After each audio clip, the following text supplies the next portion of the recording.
conclusion. Italy has earmarked 40% of the fund in our recovery plan to the ecological transition. We aim to increase the share of renewable sources in our energy mix, make mobility more sustainable, improve the energy efficiency of our buildings, and safeguard biodiversity. As G20 presidency and co-chair of COP26 with the United Kingdom, we are pushing countries to honor their climate pledges and in some cases stand ready to make bolder ones. If we want to be successful, all countries have to do their part, starting from the G20 ones. The G20 includes countries that make up more than 80% of the world GDP and over 75% of the global emissions. All major players and emitters are there.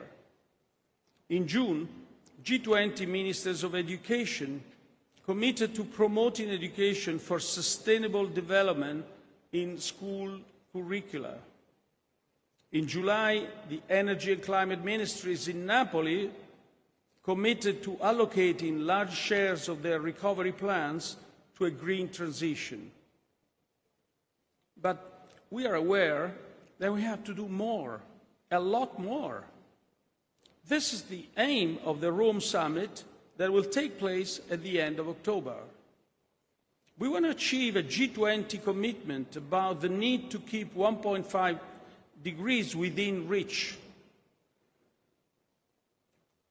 And we must develop long-term strategies that are consistent with 1.5 degrees. At the same time, we need to fulfill the $100 billion pledge to support developing countries. Low and middle-income economies are often more vulnerable to the effect of climate change, and emissions in each area of the world inevitably affects the rest of the globe. So it is both a moral imperative to support their transition and a pressing need. We grown-ups have learned what we have to do: mitigate, adapt, and raise funds to help poorer countries to do the same. But more than anything else, we now have to do it. We now have to act. I firmly believe that we have a lot to learn from your ideas, suggestions, and leadership. And your pressure, frankly. Your pressure is very welcome. We need to be whipped into action. Your mobilization has been powerful, and rest assured, we are listening. Thank you.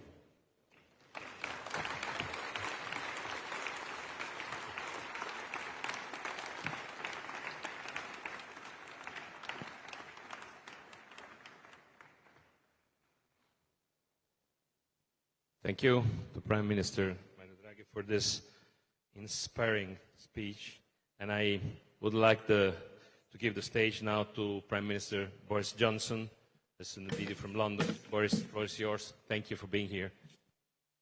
Thank you very much, Mr. President, distinguished guests, everybody, ladies and gentlemen. Great speech, Mario, and ciao from Londra. I'm very sorry I'm not able to be with you today, but I just want to say to all of you at this gathering that Mario, you and I, we've got to face it. We were born in the 1960s. The politicians, I'm afraid, like us, we're middle-aged people, and we're going to be meeting to thrash out the world's path to net zero in just a few weeks' time at COP26. But it will be the people in the audience. It will be your generation, young people, who are left to deal with the consequences if we should fail. Because a child born in 2020 will endure 7 times as many extreme heat waves and twice as many droughts as their grandparents. And as this gathering has heard in sometimes harrowing detail, young people around the world are already paying the price for the reckless actions of their elders. Hundreds of millions of you are facing rising seas, failing crops, burning forests, and ever more ferocious storms. Daily challenges that lead to lost opportunity. And your future is literally being stolen before your eyes. And I saw the protesters earlier on, and frankly, you have every right to be angry with those who aren't doing enough to stop it. And perhaps the most frustrating thing is that we know we can stop it. There is still just enough time to put on the brakes. We know what needs to be done. We just have to get on with it.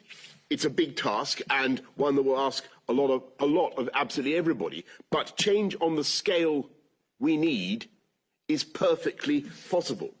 When I was a child, something like 80% of the UK's electricity was generated by burning coal. Even as recently as 2010, we got 10 times more electricity from fossil fuels than from renewables. Yet today, as I speak to you, most of the electricity consumed in the UK comes from clean, green sources. Our carbon emissions are barely half what they were in 1990. And coal, which was once the undisputed king of the energy mix, now accounts for less than 2% of our electricity, a number that will go to 0 in the next couple of years.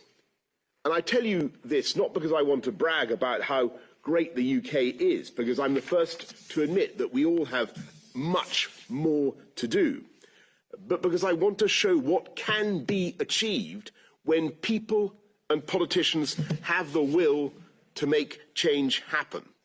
That's why it's so important that these 3 days are not the end of the story. We've got 190 countries represented here, almost 190 countries represented here. And if between now and November, the COP26 summit, that you all continue to raise your voices in the way that you have, as passionately and articulately as you are doing, and if you can keep talking to the politicians and the business leaders where you live about this issue and why you care about it and why we must have action, then what I'm saying to you is we can turn this thing around. And there are 4 things that we want to come out of COP26, four big changes in our approach. And it's very easy to remember. It's coal, cars, cash, and trees. Coal, cars, cash, and trees. We want to move away, as I've described, we want to move away from using coal as the way we generate electricity. We want to move towards renewable. We want all the countries in the world to move off coal. We want everybody to stop using internal combustion engine vehicles, and it can be done. People are moving away from them as we speak. As Mario has just said in his really excellent speech, we want to raise the funds that the whole world needs, the developing world in particular, to tackle climate change. And we need to get up to $100 billion, and we need to plant hundreds of millions, if not trillions, of trees around the world. And if we do all that, we can make COP26 in November, which Mario and I are working on. We can make it the beginning of the end of climate change. And so, without being unduly rhapsodical, when you're my age, you young folks, you young thrusters out there, you'll inhabit not a world on fire, but a planet where your phones and your computers and your lights are powered by the wind and the water, the waves, and by the sun. You'll inhabit a world where electric cars glide silently down your streets from California to Cape Town, emission-free, guilt-free, jet zero planes will fly overhead, and all of us will be able to deal with whatever the climate throws at us. So what I'm saying to you is that the situation is dire and it's frightening, but change is possible and it can be done. So help me and help us to make it happen at COP26. And together, let's make this Earth the planet that you deserve. Thank you very much. Thank you. Thank you, Prime Minister Johnson, for this inspiring comment to the work. And now I would like to remind that we are working, the Italian, the UK government, for the COP26. And I want to thank you, President Alok Sharma, being here today, for his presence. Alok, it's a pleasure to have you here because you're taking, you witness what has been done here, and we forward the messages of the young people to the COP26 event. Thank you, Alok. So we have now a last message from His Excellency Antonio Guterres that should be digital, and I leave the floor to the message.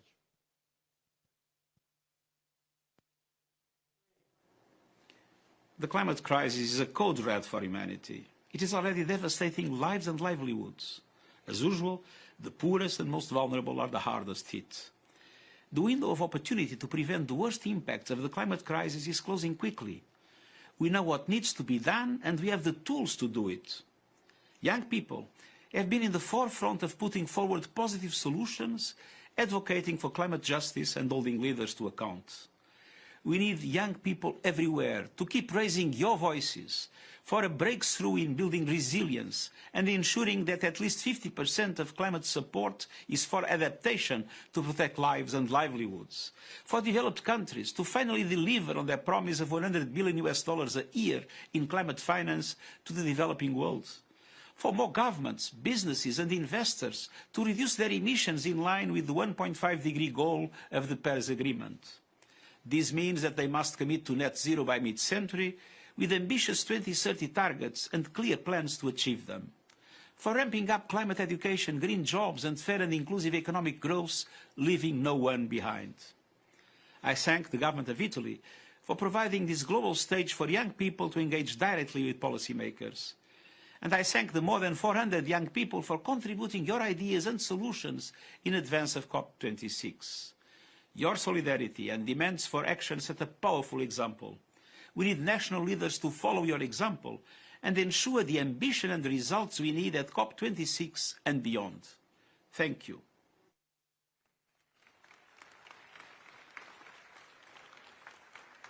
Thank you for this powerful message. And now we go to the core of the morning.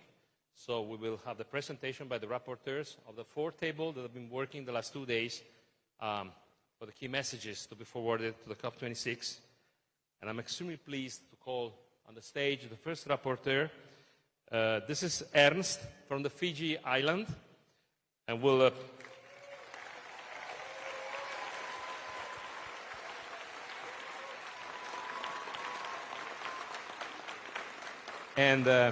Ernst is reporting about the key messages of the table named Sustainable Recovery. You have 5 minutes. Thank you very much. Hopefully the volume is okay. Thank you very much for having us here today. At the outset, I would like to thank all delegates, not just today, but continuously, that work to understand and change this system, a system that continually fails us, but challenge it in a way that is constructive. By engaging in these processes, influencing a narrative of change, and calling out bad behavior, work like these past few days is a sign of a changing wind. And we young people are this wind. I had the absolute pleasure of working with, I said at the beginning, the best looking, and certainly the most vivacious group, the Sustainable Recovery Track. We have 5 key messages, and the first one is to do with energy transition and green jobs. When we think about this, it must be 2 things. It must be just and it must be sustainable. We cannot, on the one hand, transition away from fossil fuels and in the same breath turn our backs on workers and people who've been forced into this industry.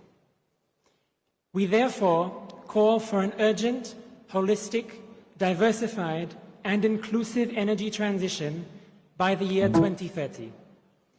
This must prioritize energy efficiency and sustainable energy, keeping in line with the 1.5 goal.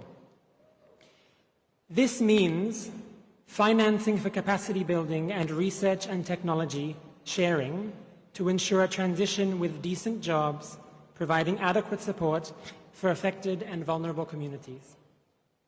In terms of adaptation and resilience, the language is stronger here, so I urge you to listen carefully. We demand the strengthening of diverse means of implementation to be made immediately available for locally owned adaptation, resilience, and loss and damage measures to ensure proper and continuous solutions, again, reach the most vulnerable groups and regions.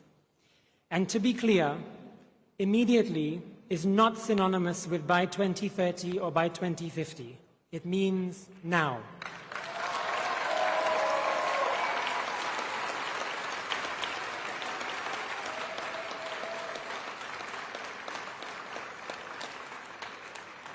In terms of nature-based solutions, we demand nature-based solutions be prioritized as a key strategy to address the climate crisis that also emphasizes the need for a socially just and equitable society, especially by recognizing, representing, respecting, and protecting local and indigenous peoples' rights and place-based knowledge. Nature-based solutions is key. It's not a box-ticking photographable strategy. It's vital. Indigenous peoples have been the only people to successfully foster a relationship between our existence and the environment, and we must therefore take their lead.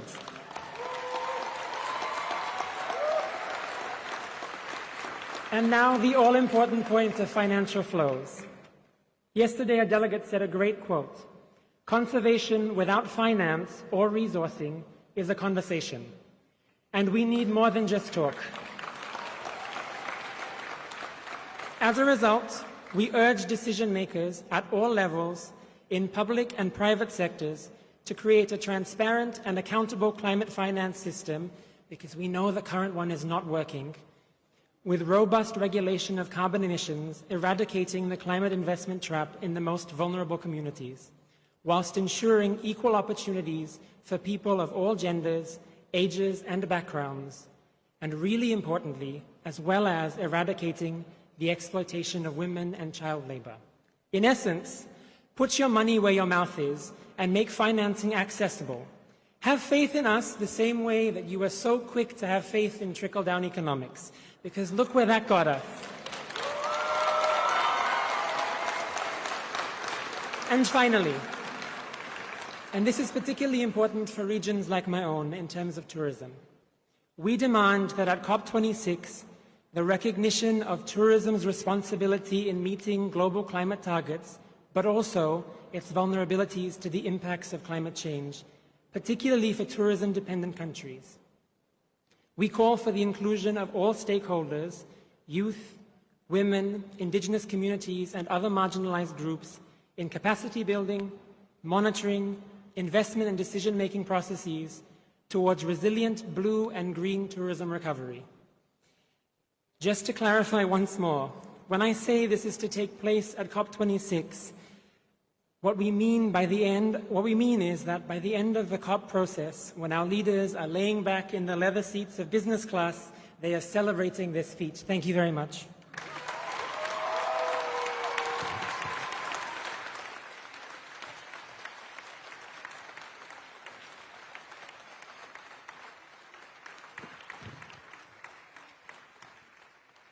So, thank you very much, Ernst, for this, for breaking the ice with this first presentation.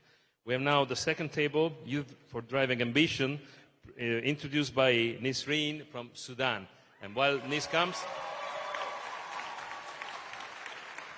let me remind to all delegates and all our guests that were about 400 people here that were selected out of 8,700 applications from 189 countries. So,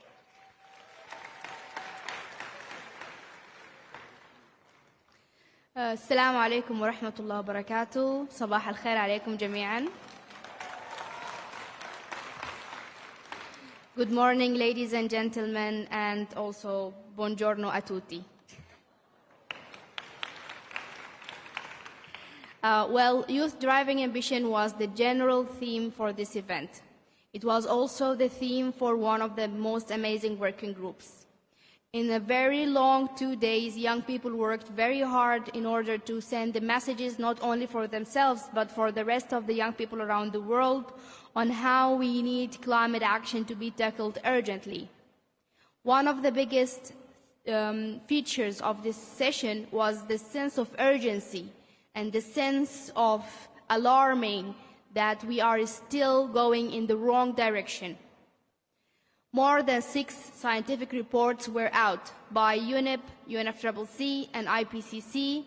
All of them are saying that we are going completely in the wrong direction and unfortunately speeding into the wrong direction. Young people around the world are not only worried about the future of humanity, we are also worried about the future of other creatures that we share the same planet with. It's not only about humans, it's also about the biodiversity that we are losing every day. I am afraid that not only you, the old generations, but only us will be the last generations to witness the planet as it is. I watched a movie once, and in the movie, the lady said, well, the old generation were the last generation to see the sky with only stars, because now there is stars and satellites, and we cannot distinguish between stars and satellites. So I'm really afraid that we are going to be the only generation or the last generations to see small island states like Maldives, for example, like Fiji, my friend and colleague Ernest from, like other hundreds of small island states that only 2 meters away from the sea level. For that reason, young people in the Youth Driving Ambition theme worked into 3 levels. Level number 1 was the multilateral, because young people showed that only with cooperation between countries and with the shared by different responsibilities and with acknowledging the historical responsibility of the developed countries and the big emitters, only together we can go forward to the right direction, and only now we can take actions to prevent the catastrophe. We worked also on the national level because we acknowledge the different specifications for different countries. A lot of countries are talking about electric cars. Well, I come from a country where only 30% have access to electricity in the first place. So how can I speak about electric cars?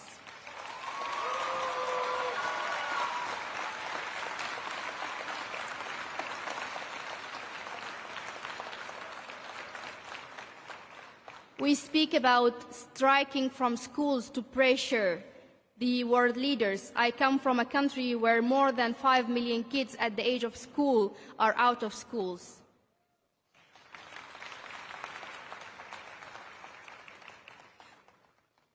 A lot of us are coming from a country where actually we depend on the rain to feed our agriculture and to feed our people. So if we have too much rain, then it's a flood, which is a disaster.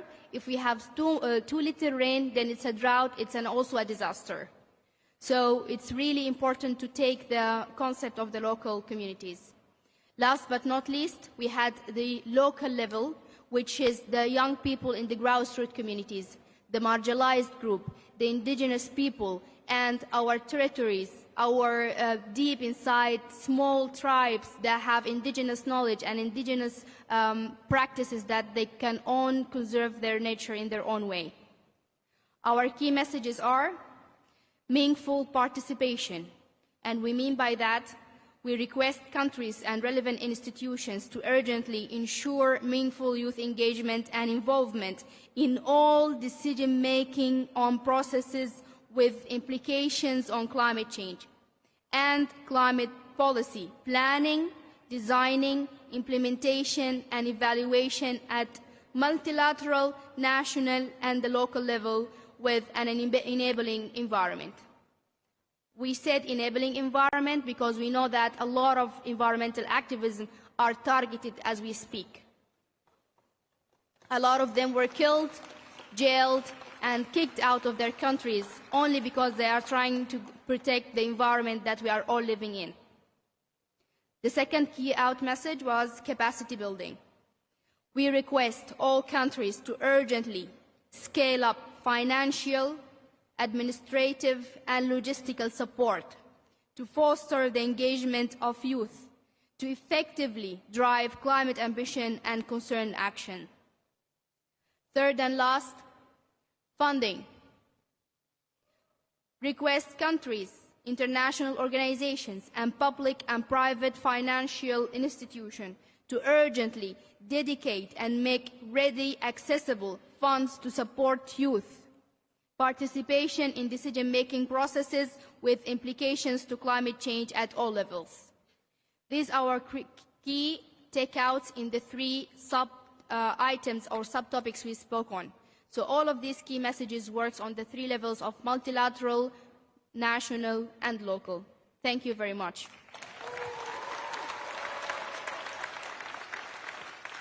Thank you. Thank you, Nisreen. Well, sharp and clear. We go to the third table, non-state actors engagement, and the rapporteur is Nathan Meteny from France.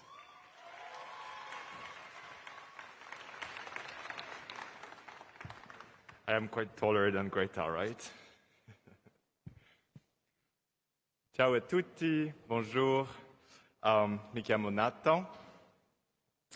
Two things from the non-state actors working group. First, very quickly, we realized that the most important thing we were here today, yesterday, and the day before was for us, for our movement, to be together, to meet each other after years of working in these times of pandemic.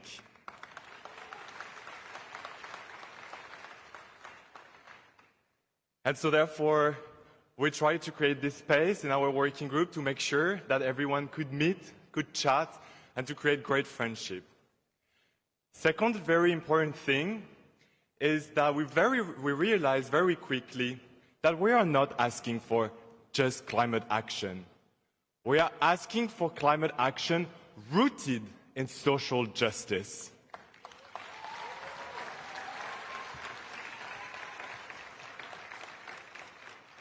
Four key takeaways from us. First, we concretely ask you to support participation of young entrepreneurs, artists, farmers, athletes, in particular from emerging countries and marginalized groups. And by that we mean ethnic minorities, indigenous people, LGBTQI+ people, BIPOC communities, people with disabilities, and so on and so on. As well as already existing non-state actors with ethical and sustainable practices in the adoption of climate change mitigation and adaptation solutions by facilitating access to public and private finance, as well as development of critical infrastructure, such as access to internet.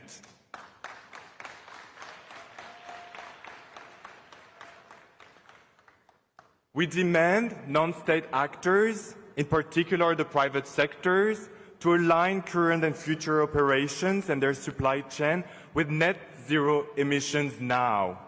The transition needs to start immediately and requires clear reporting of plans and achievement of milestones at least on an annual basis.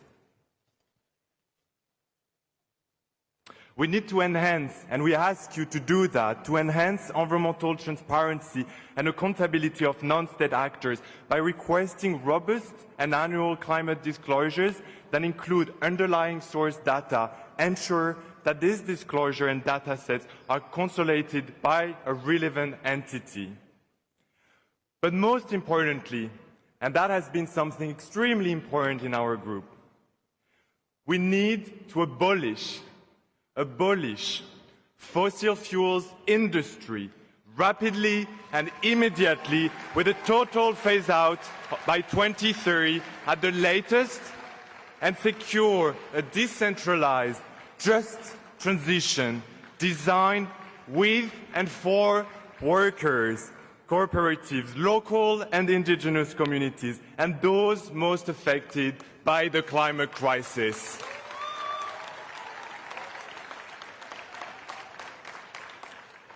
any non-state actors, and we say any non-state actors, including UN bodies, fashion, sport, art, entrepreneurship, agricultural entities, must not accept any fossil fuels investments, lobbying activities, or influence from this industry, especially in the international negotiations.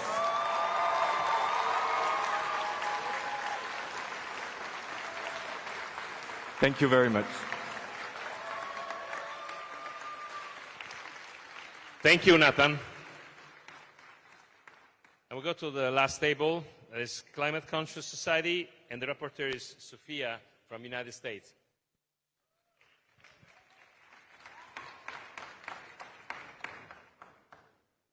This is a bit too tall for me? Okay. Hello, everyone, and particularly hello to my fellow youth delegates who have worked so hard over these past 3 days, hopefully not in vain. And of course, hello, Prime Ministers and Ministers of Environment and Climate. I'm Sophia Chiani, and I had the distinct pleasure of serving as the co-chair of the Climate Conscious Society theme.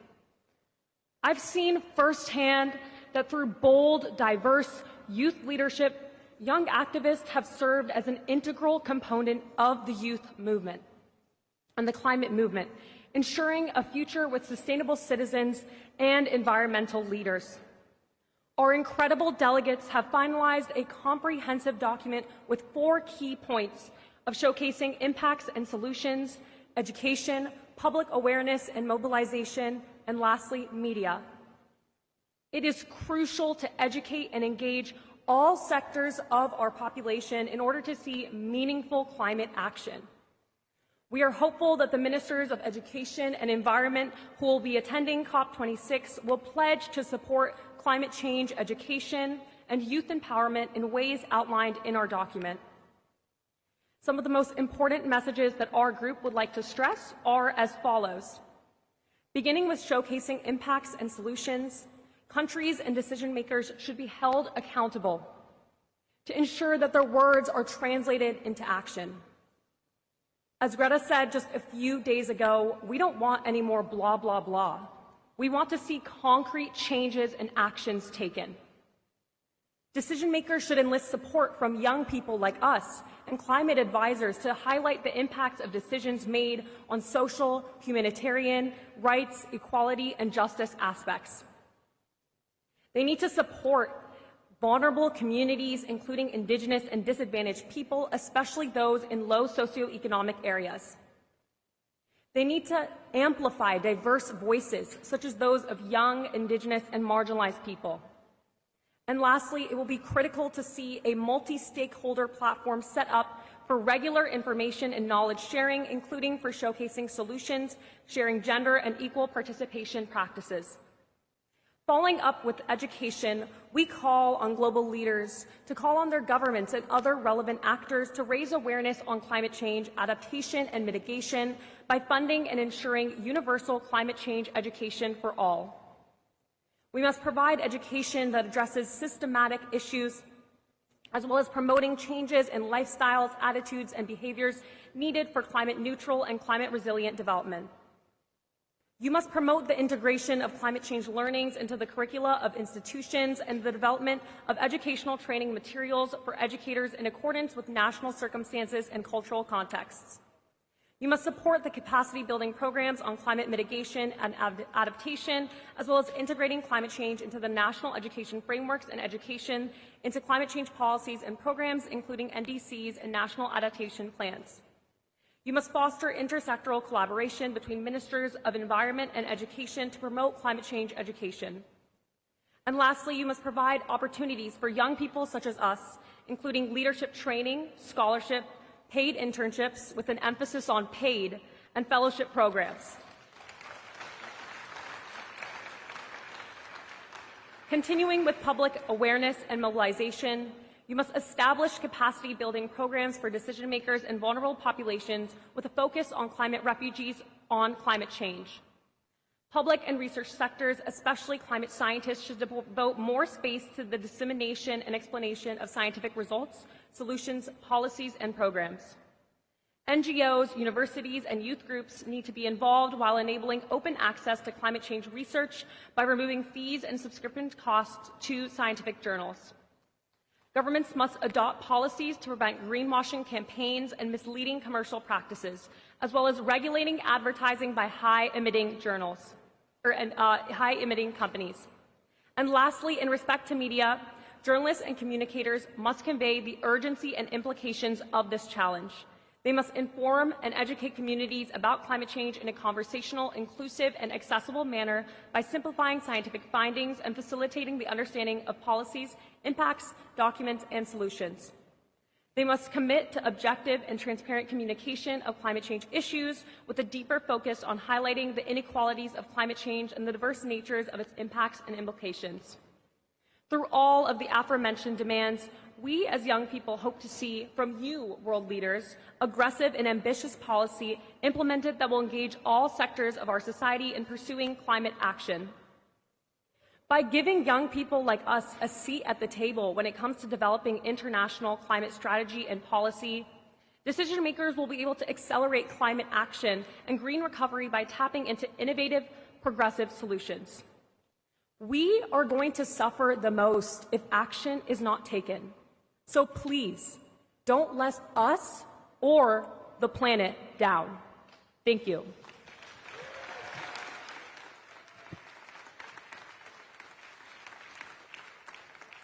Thank you, Sofia. So these are the key messages that were generated by the 4 tables during the last 2 days. You've seen there are many sharp and new proposals. And now, before opening the Agora, I would like to ask whether the Prime Ministers and the guests want to express some comment for a few minutes. I will start with the Prime Minister Mario Draghi and then Prime Minister Boris Johnson.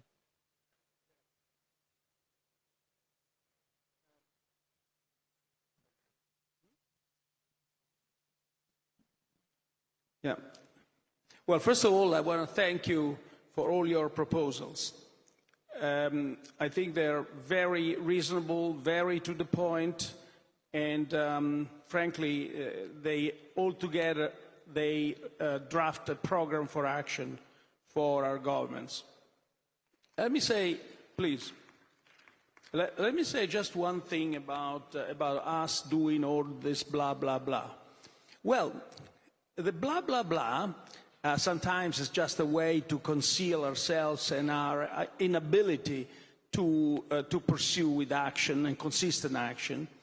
But to some extent, when you have these transformational changes, it's actually useful to convince people that action is needed, to convince people that the numbers are used here, 1.5, net zero emissions, and so on, are not something that's been created by some artifact. These are science numbers, and people need to be convinced. Now, my sense is that now, maybe I'm too optimistic and I stand to be corrected by the real guys here. My sense is that the leaders are all absolutely convinced of the need to act and the need to act fast. And what all these events, like today's event, like the COP26, the G20, are actually addressing the question, how are we going to do this? Again, seems to me that another thing that I think leaders are quite uniformly convinced is that the fight to climate change is itself a fight for more equal distribution. I'm perhaps optimistic, but I don't think, here I stand to be corrected, but if you discuss the value of this persuasion, most people would agree with that. The numbers I was giving before, well, first of all, it's obvious in a sense because we grown-ups have created this problem, not you. And the billions of youth, most of them are actually living in countries whose emissions are the lowest in the world. because of their poverty. So the justice dimension of this is absolutely apparent. It doesn't need to be elaborated. But now we are better off than 2 or 3 years ago. I see more conviction amongst the leaders. Let's not forget that some leaders had abandoned the Paris Agreement, not even, what was that, 3 years ago? And so now they're changed. And I think we should thank President Biden for this decision. But next step is, how do we do that? So first of all, has to address the transition in an equitable fashion. And many of you, actually all of you now, have said that this has to be inclusive. Inclusive means to include the poorest, to include the most fragile, to include the poorest countries, and to include you. We cannot imagine anything being done in this field without your participation to decision making. It's essential. These transformations, again, the size of these transformations is so huge that it cannot be parachuted over people like you, over countries like the poorest countries. So the first step is take conscience of what we have done. And I think to a great extent that's been achieved. The next step is to be absolutely persuaded you need to act and act fast. And here is the real challenge. What I think your discontent, your possibly, I would say lack of trust, but certainly losing trust is caused by the slowness of this process, by the need to reach endless compromises, and by the speed. The speed is of essence now, because again, science tells us that we have a limited amount of time. So that's the challenge. That's where you will rate our efforts. And we all stand to be judged according to what we do, first and foremost, by the youth. Now, what we have over the next few months is an opportunity, perhaps a tremendous opportunity. I don't want to say unique opportunity, because I really wish that other events like this, the G20, the COP26, the United Nations work on this will continue, will repeat themselves year after year. But certainly the beginning, where we can actually first reach a pledge, an absolute pledge of $100 billion for the developing countries, not loans, grants. Thank you. And second, come out from these meetings with a broad alignment of goals. That's another very difficult dimension, because countries are very different across themselves. But we know that in this field, in the climate field, if the goals are not aligned, the targets are not going to be reached. So alignment of goals, which means that each country should share the same numbers, is very important. And it's very tough, very difficult. There are specific issues in the transition which will make things even more difficult. If you look at the recent increase in energy prices, everybody's asking whether this is going to be temporary or persistent, permanent. Well, we see causes of both kinds. Some things that have caused this increase are temporary, but other things like gigantic transitions out of coal into what? Into gas. And they're going to stay for a while. And that means that energy prices are going to be staying with us, perhaps not at the same level as we're seeing today, but staying with us for a while. So we have to reorganize our societies around this difficulty, this challenge that we have to. But let me now finish saying only that this is going to be difficult. I feel that all the leaders are fully committed, but it's not enough. That is not enough. Action has to be laid down, programs, clear targets, and never forget the weakest and the poorest in all this. Thank you.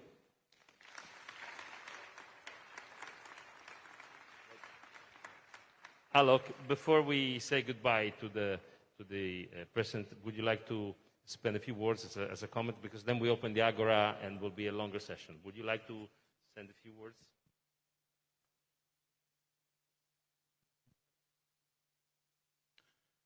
Roberto, thank you so much for that, and Prime Minister Draghi, wonderful words. We're going to have another session, so I can say more then, but can I firstly start by saying that I was with you virtually at the start of these few days, and I was incredibly moved by the speeches that we heard from Vanessa, from Greta, and the reality is that we have 400 delegates here who are youth leaders, but I'm also convinced that the 400 of you are people who are going to be leading your countries. We see future prime ministers, future presidents, future ministers sitting in this room. But the reality is the decisions that are taken by this group of leaders, the people that you're going to be hearing from after this, is what is going to be critical to the future that you inherit. And that's why I think this event has been so important.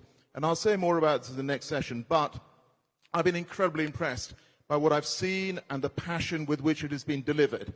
That's absolutely vital. And a lot of what you're talking about is what we've been discussing through the COP agenda over the past year and a half. And I will say more about that. But thank you for everything that you do. Thank you for holding us to account. It's absolutely important and vital that you continue to do so right up till COP and indeed beyond as well. Thank you. Thank you, Alok. Thank you. Okay, we take 5 minutes break, and we thank again Prime Minister Mario Draghi for being here, and President Mattarella for being here. We have a short break, and then we start the Agora session. Once again, thank you very much for your presence here. It was an honor.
In a few minutes, we start the Agora session here. Yeah. So there will be the moderator coming. We just need a few minutes to let the president go away. So I apologize for that. Okay. Yes. The moderator is coming, and there will be the floor will be yours for 85 minutes. Sure. Will the Greek minister be here? Yeah. Is he here? He's here. Uh, We haven't No, seen because him. no.